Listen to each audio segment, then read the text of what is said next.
Hi madam. Hi sir, మీరిక్కడ? Lover కోసం wait చేస్తున్నా. మీరు జోకులు బాగా వేస్తారు సార్. ఏ నాకు లవర్ ఉండకూడదా? మీకేంటి సార్, సూపర్ గా ఉంటారు. ఏ అమ్మాయి అయినా పడిపోతుంది. అవును, ఎక్కడికి వెళ్తున్నారు? ఆఫీస్కి వెళ్తున్నా సార్. సరే, నేను డ్రాప్ చేశాను పద. Okay sir.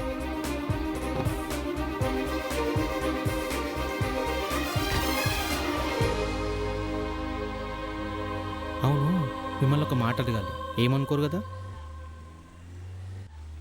పర్లేదు సార్, అడగండి.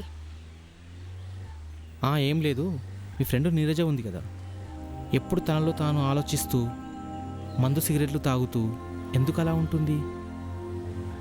అది అలా చేయడానికి ఒక రీజన్ ఉంది సార్. అదేంటంటే మేము ఒక పల్లెటూరు నుంచి జాబ్ కోసం హైదరాబాద్ వచ్చాము.